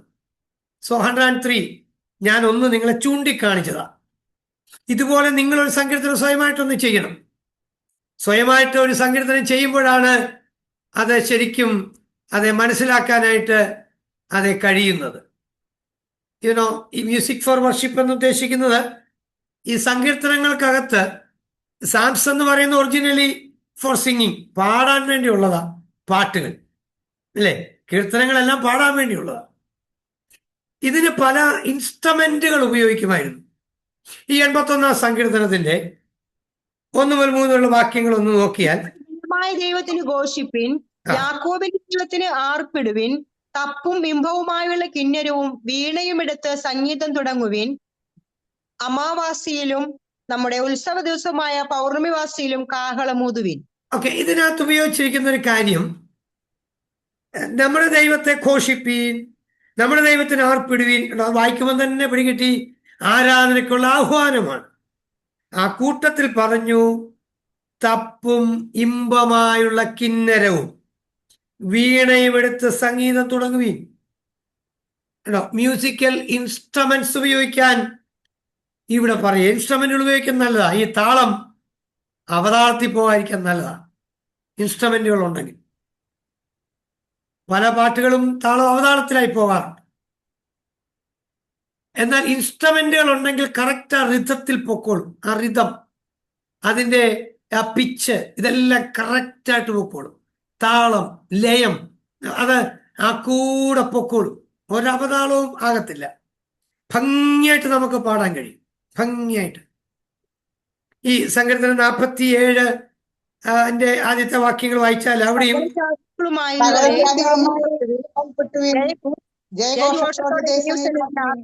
ഓക്കെ, മതി. അതിനകത്ത് ഉപയോഗിച്ചിരിക്കുന്നത് സകല ജാതികളുമായുള്ളവരെ കൈകൊട്ടുവീ എന്ന് പറഞ്ഞിരിക്കുക കേട്ടോ. കൈകൊട്ടുവീൻ, ആർപ്പിടുവീൻ. ഉണ്ടോ? 150 സങ്കീർത്തനത്തിനകത്തോ യഹോവയെ സ്തുതിപ്പീൻ, ദൈവത്തെ അവന്റെ വിഷ്ണുമന്ദിരത്തിൽ സ്തുതിപ്പീൻ, അവന്റെ ബലമുള്ള ആകാശത്തിന് കീഴിൽ അവനെ സ്തുതിപ്പീൻ. നെക്സ്റ്റ് വൺ, അവന്റെ വീര്യപ്രവർത്തികളെ നിമിത്തം അവനെ സ്തുതിപ്പീൻ, അവന്റെ മഹിമാധികത്തിന് തക്കവണ്ണം അവനെ സ്തുതിപ്പീൻ. കാഹളനാദത്തോടെ അവനെ സ്തുതിപ്പീൻ, വീണയോടും കിന്നരത്തോടും കൂടെ അവനെ സ്തുതിപ്പീൻ, തപ്പിനോടും നൃത്തത്തോടും കൂടെ അവനെ സ്തുതിപ്പീൻ, തന്ത്രിനാദത്തോടും കുഴലിനോടും കൂടെ അവനെ സ്തുതിപ്പീൻ, ഉച്ചനാദമുള്ള കൈത്താളങ്ങളോടെ അവനെ സ്തുതിപ്പീൻ, അത്യുച്ചനാദമുള്ള കൈത്താളങ്ങളോടെ അവനെ സ്തുതിപ്പീൻ. ജീവനുള്ളതൊക്കെയും യഹോവയെ സ്തുതിക്കട്ടെ, യഹോവയെ സ്തുതിപ്പീൻ. അപ്പൊ നമുക്ക് ആരാധനകളിൽ ഈ മ്യൂസിക് ഫോർ വർഷിപ്പ്, അതിനകത്ത് ഇൻസ്ട്രുമെന്റുകൾ ഉള്ളത് നല്ലതാണ്. അപ്പൊ എന്തൊക്കെ ഉപയോഗിച്ചിട്ടുണ്ടോ? ഷൗട്ടിങ്, ക്ലാപ്പിംഗ്, ഇവിടെ ഉപയോഗിച്ചിരിക്കുന്ന ക്ലാർനെറ്റുകൾ കണ്ടോ, കാഹളങ്ങള്, ട്രംപറ്റുകള്, ഇങ്ങനെ മുഴുവൻ ഉപയോഗിച്ച് നമുക്ക് ഈ ഗാനങ്ങൾ ആലപിക്കുക. അതാണ് അവിടെ പറഞ്ഞിരിക്കുന്നത് കേട്ടോ. എൻജോയബിൾ ആണ് അത്. അതിന്റെ ഒരു മീനിങ് ഞാൻ താഴെ ഉപയോഗിച്ചിട്ടുള്ളൂ. 5 ways of singing, the chanting, metrical psalms without rhyming. ഇതൊക്കെ എന്ന് പറഞ്ഞ് അല്പം ചിന്തനീയമാണെങ്കിലും ആസ് എ ഹോൾ ഇതിന്റെ അർത്ഥമെന്ന് പറഞ്ഞ് ഇത്രയേ ഉള്ളൂ. കറക്റ്റായിട്ട് തന്നെ ഋതത്തിൽ പാടുക, അത് തെറ്റാതെ പാടുക. ഇൻസ്ട്രുമെന്റുകളെല്ലാം ഉപയോഗിക്കാൻ നമ്മൾ പഠിക്കുന്നവരുണ്ടല്ലോ, അവരൊക്കെ ആ കൂടെ നിന്ന് കഴിഞ്ഞാൽ എത്ര സന്തോഷമാണ് ആ ഗാനങ്ങളെന്ന് ഓർത്തു നോക്കി. ഇൻസ്ട്രുമെന്റുകൾ, ഇലക്ട്രോണിക് ഇൻസ്ട്രുമെന്റ്സുകളുണ്ട്, സ്ട്രിങ് ഇൻസ്ട്രുമെന്റുകളുണ്ട്, ലയ ടൈപ്പ് ഇൻസ്ട്രുമെന്റുകളുണ്ട്.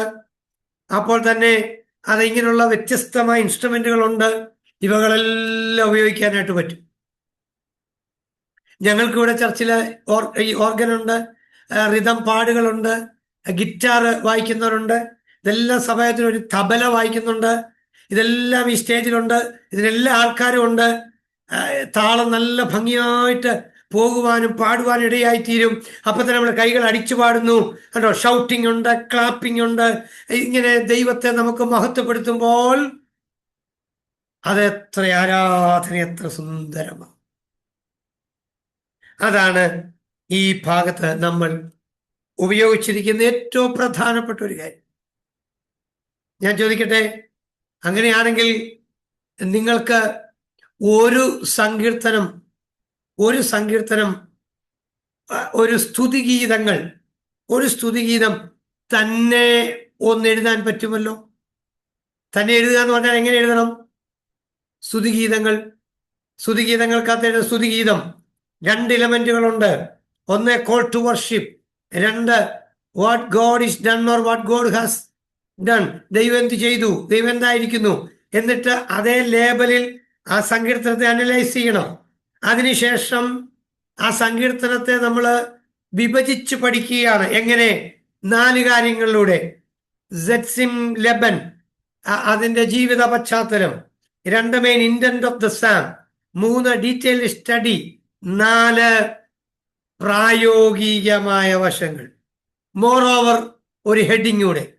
അത്രയും നമ്മളൊന്ന് ചെയ്യാൻ തയ്യാറാകുമ്പോൾ നമ്മുടെ കീർത്തനങ്ങൾ നമുക്ക് എത്ര ആസ്വാദ്യമായി വരും. നമ്മളത് പറഞ്ഞു കൊടുക്കുമ്പോൾ ആൾക്കാർക്ക് അത് ശരിക്കും മനസ്സിലാവും, ശരിക്കും അത് പിടികിട്ടും.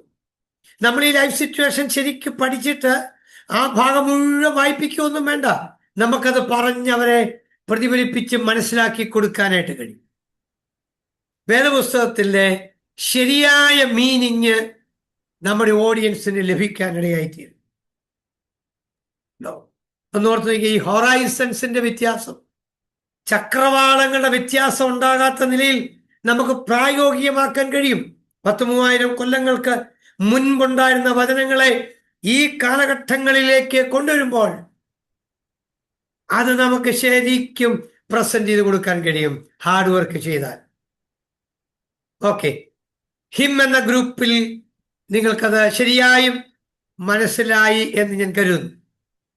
നിങ്ങളൊരു കാര്യം ചെയ്തോളൂ, 33-ാമത്തെ സങ്കീർത്തനം ഒരു നിമിഷം ഒന്ന് എടുക്കാമോ? 33-ാമത്തെ സങ്കീർത്തനം 33.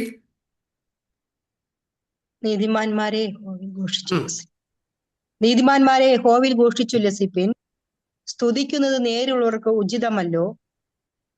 കിന്നരം കൊണ്ട് യഹോവയ്ക്ക് സ്തോത്രം ചെയ്യുവിൻ, 10 കമ്പിയുള്ള വീണുകൊണ്ട് അവന് സ്തുതി പാടുവിൻ, അവന് പുതിയ പാട്ടു പാടുവിൻ, ഘോഷസ്വരത്തോടെ നന്നായി വാദ്യം വായിപ്പിൻ. 33-ാം സങ്കീർത്തനത്തിന്റെ 1 മുതൽ 3 വരെയുള്ള വാക്യങ്ങളും ആരാധനയ്ക്കുള്ള ആഹ്വാനമായിരുന്നു ഉണ്ടോ? എന്നാൽ അതിന്റെ റീസൺ 4-ാം വാക്യം മുതലേ തരുന്നുള്ളൂ. What was the reason behind it? What God has done or what God is like. 4-ാം വാക്യം വായിച്ചു നോക്കിയേ. യഹോവയുടെ വചനം നേരുള്ളത്, അവന്റെ സകല പ്രവൃത്തിയും വിശ്വസ്തതയുള്ളത്, അവൻ നീതിയും ന്യായവും ഇഷ്ടപ്പെടുന്നു. യഹോവയുടെ ദയ കൊണ്ട് ഭൂമി നിറഞ്ഞിരിക്കുന്നു. യഹോവയുടെ വചനത്താൽ ആകാശവും അവന്റെ വായിലെ ശ്വാസത്താൽ അതിലെ സകല സൈന്യവും ഉളവായി. യഹോവയുടെ വചനത്താൽ ആകാശവും അവന്റെ വായിലെ ശ്വാസത്താൽ സകല സൈന്യം ഉളവായി. അവൻ വെള്ളത്തെ വാട്ട് ഗോഡ് ഹാസ് ഡൺ. അപ്പൊ നമുക്ക് ഈ സങ്കീർത്തനം അനലൈസ് ചെയ്യാം. അപ്പൊ നിങ്ങൾ എങ്ങനെ പഠിക്കും? പേപ്പർ എഴുതി പഠിക്കുക. സങ്കീർത്തനം 33 ഹെഡിങ് എഴുതിയതിനു ശേഷം നമ്മൾ ഒന്ന് വായിച്ചു നോക്കി കഴിഞ്ഞിട്ട് നമ്മൾ തന്നെ പേപ്പർ എഴുതി. ഈ സങ്കീർത്തനം ഒരു സ്തുതിഗീതമാണ്. It's a type of hymn. ഇതിന്റെ ടൈപ്പ് ഹിമ്മാണ്, സ്തുതിഗീതമാണ്, കീർത്തനങ്ങളാണ്. നമ്മൾ എഴുതി. അടുത്ത ലൈനിലേക്ക് വന്നു. ഞാനൊരു വർക്ക്ഷോപ്പ് കൂടിയാണ് പറഞ്ഞിരുന്നത്. വർക്ക്ഷോപ്പ് ഉണ്ടെങ്കിലേ പഠിക്കത്തുള്ളൂ നമ്മൾ. അപ്പോൾ അടുത്ത ലൈൻ നമ്മൾ എഴുതി. അങ്ങനെയാണെങ്കിൽ 1 ആരാധനയ്ക്കുള്ള ആഹ്വാനം. എന്നിട്ട് താഴോട്ട് എഴുതി വേഴ്സസ് നമ്പർ 1, 2, 3.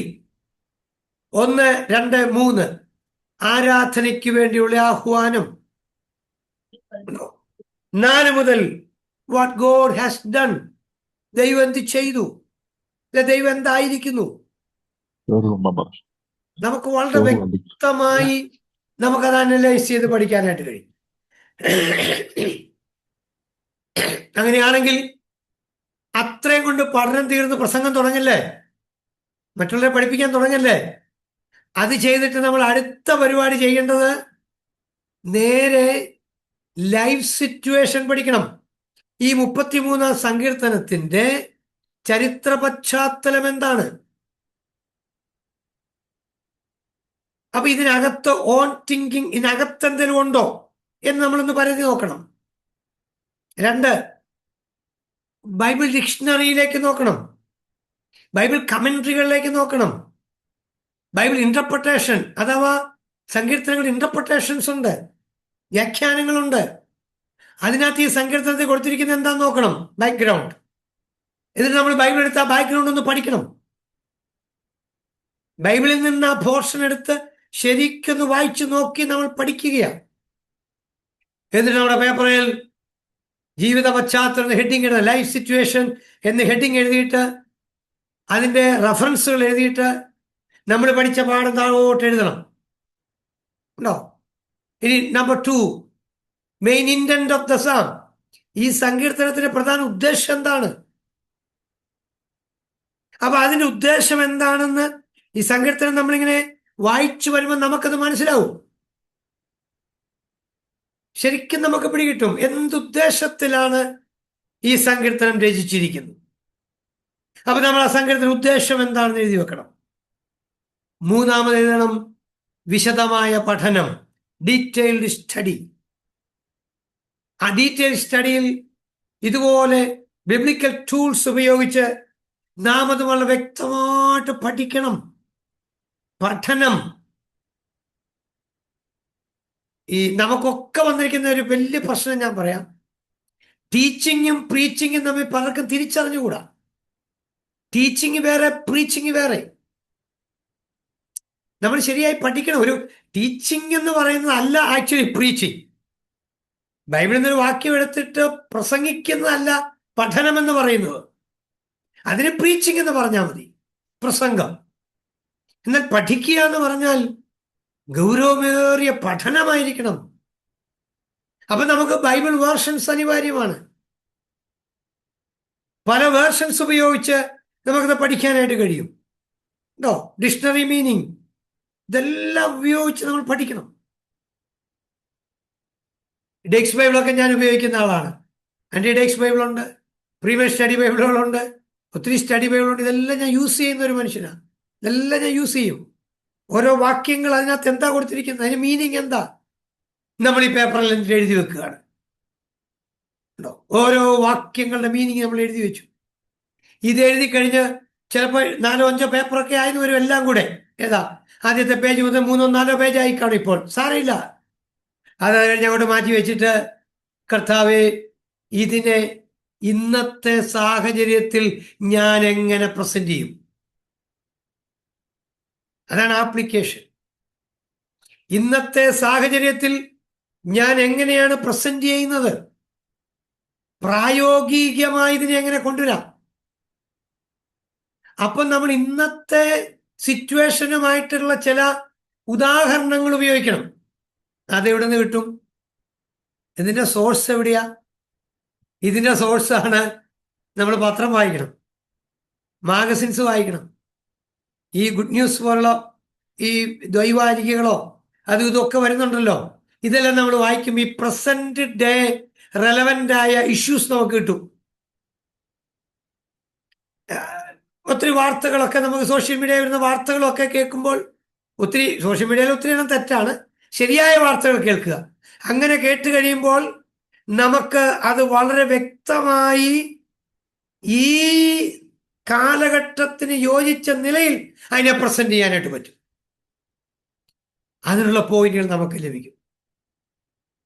നിങ്ങളൊന്ന് ട്രൈ ചെയ്ത് നോക്കുക. ട്രൈ ചെയ്യുമ്പോഴല്ലേ നമ്മൾ പഠിക്കത്തുള്ളൂ. നമുക്ക് എളുപ്പമാണ് ഒരാളുടെ പ്രസംഗം കേട്ട് പ്രസംഗം നല്ലതാന്ന് പറയാൻ എളുപ്പമാണ്.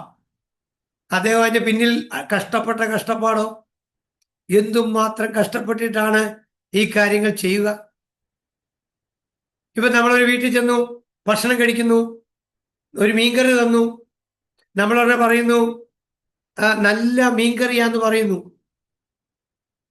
നല്ല മീൻകറിയാന്ന് പറയുന്ന ഒരു ബുദ്ധിമുട്ടുമില്ലല്ലോ, വളരെ നന്നായിരിക്കുന്നു, അയ്യോ ദൈവം അനുഗ്രഹിക്കട്ടെ, നന്നായിരിക്കും, നല്ല ടേസ്റ്റാണ്. അതിൻ്റെ വലിയ കഷ്ടപ്പാടുകളോ? എന്നൊരു കാര്യം, നമ്മൾ ആ മീനൊന്ന് വെച്ച് നോക്കിയേ. നമ്മൾ എന്നാ മീൻ വെക്കുമ്പോഴല്ലേ നമുക്കറിയത്തുള്ളൂ. ആദ്യത്തെ ദിവസം ചിലപ്പോൾ മീൻ വെച്ച് കഴിയുമ്പം അത് തീ അങ്ങ് കൂടിപ്പോയി കരിഞ്ഞു പോയെന്ന് വരും. രണ്ടാമത്തെ പ്രാവശ്യം വെച്ച് കഴിഞ്ഞപ്പോൾ അതിന് ഉപ്പ് കൂടിയെന്ന് വരും. മൂന്നാമത്തെ പ്രാവശ്യം വെച്ചപ്പോൾ അതിന് മസാല കൂട്ട് റെഡിയായില്ലെന്ന് വരും. പക്ഷെ ഇതിലൊന്നും നമ്മൾ നിരാശപ്പെടരുതെന്നാണ് ഞാൻ പറഞ്ഞത്.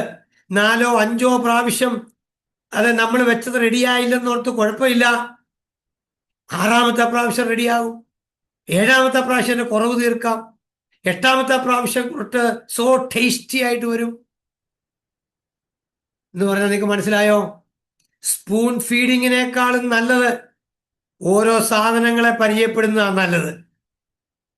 എന്തുവാ സ്പൂൺ ഫീഡിങ്?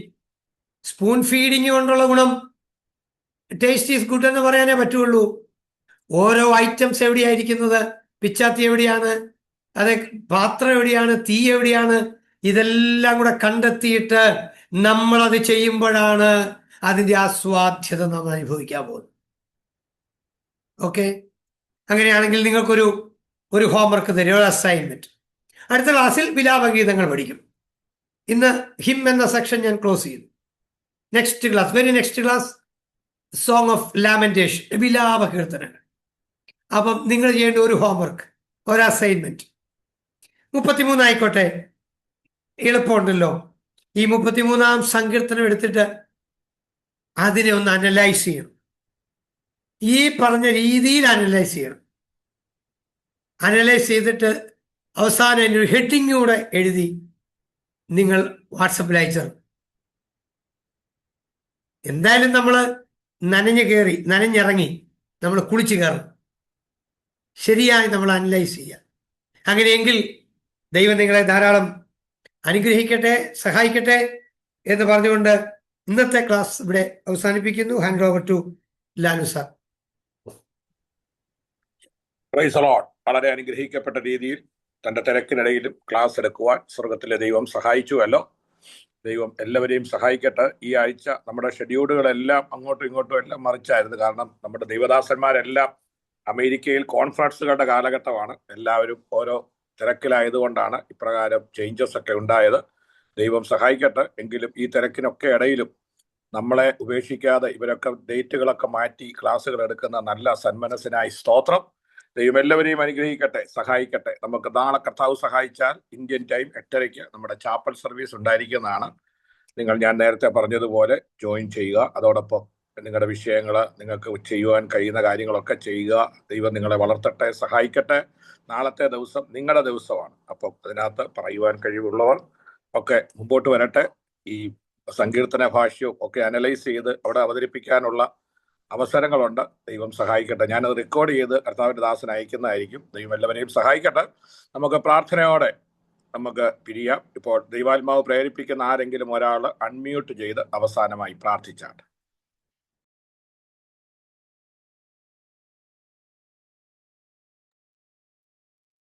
ഞങ്ങളെ അളവ് കൂടാതെ സ്നേഹിക്കുന്ന ഞങ്ങളുടെ സ്വർഗീയ നല്ല പിതാവേ, ഈ അനുഗ്രഹീതമായ രാത്രിവേളയിൽ തിരുമുഖത്ത് നോക്കുവാൻ അവിടുന്ന് കൃപ ചെയ്തു. ഞങ്ങളുടെ ഓൺലൈൻ ബൈബിൾ ക്ലാസ്സിലെ സങ്കീർത്തന പുസ്തകത്തിന്റെ ക്ലാസ്സുമായി ഇന്നും അവിടുത്തെ പാദപീഠത്തിലായിരിക്കാൻ സ്വർഗം കൃപ ചെയ്തു. അവിടുത്തെ വിലയേറിയ ദാസനിലൂടെ തിരുവചനത്തെ അനലൈസ് ചെയ്യേണ്ടതും പഠിക്കേണ്ടതും അത് ജീവിതത്തിൽ എങ്ങനെ പ്രാധാന്യമുള്ളതാക്കി തീർക്കാമെന്ന് അറിയുവാൻ തക്കവണ്ണം സ്വർഗത്തിലെ ദൈവം സഹായിച്ചല്ലോ. കേട്ടതേറെ ശ്രദ്ധയോടെ കരുതിക്കൊള്ളേണ്ടത് ആവശ്യം എന്നെഴുതിയതുപോലെ ഹൃദയങ്ങളിൽ സംഗ്രഹിപ്പാൻ വരുന്ന ആളുകളിൽ അതേറെ അനുഗ്രഹവും വിടുതലുമായി തീരുവാൻ സ്വർഗം സഹായിക്കണം. ക്ലാസ്സിൽ സംബന്ധിച്ച എല്ലാവരെയും അവിടുന്ന് അനുഗ്രഹിക്കണം. ദാസനെ പ്രത്യാൽ ഏൽപ്പിക്കുന്നു. ഈ ക്ലാസ്സുകൾ കണ്ടക്ട് ചെയ്യുന്ന കർത്താവിന്റെ ദാസന്മാർക്കായി എല്ലാവരെയും ഞങ്ങൾ ഓർത്ത് പ്രാർത്ഥിക്കുന്ന അനുഗ്രഹിക്കണം. തുടർന്നും അവിടുത്തെ കരം വിടുതലായി കൂടെയിരിക്കും. ക്രിസ്തുയേശുവിന്റെ അധികാരമുള്ള നാമത്തിൽ ഞങ്ങൾ പ്രാർത്ഥിക്കുന്നു. ദയോടെ കേൾക്കുമാറാകണമേ. ആമേൻ. ആമേൻ. Thank you pastor Raju P Joy. ദൈവം സഹായിക്കട്ടെ. പിതാവായ ദൈവത്തിന്റെ സ്നേഹം, പുത്രനായ യേശു ക്രിസ്തുവിന്റെ കൃപ, പരിശുദ്ധാത്മാവിന്റെ സഹവാസവും സാന്നിധ്യവും നമ്മോടും ഈ ബൈബിൾ കോളേജിന്റെ പ്രവർത്തനങ്ങളോടും ഇന്ന് ക്ലാസ് എടുത്ത കർത്താവിന്റെ ശ്രേഷ്ഠദാസനോടും ഇന്നു മുതൽ എന്നേക്കുമുണ്ടായിരിക്കുമാറാകട്ടെ. ഇന്നും ജയം തന്ന ദൈവത്തെ നമുക്ക് സ്തോത്രം ചെയ്യാം. ഹല്ലേലൂയ. കർത്താവിന്റെ ദാസനും ജോയിൻ ചെയ്ത എല്ലാ പ്രിയപ്പെട്ടവർക്കും നന്ദി. നാളെ വൈകിട്ട് വീണ്ടും ജോയിൻ ചെയ്യുക. നാളെ വൈകിട്ട് നമുക്ക് വീണ്ടും കാണാം. Good night. ദൈവം എല്ലാവരെയും സഹായിക്കട്ടെ. Thank you.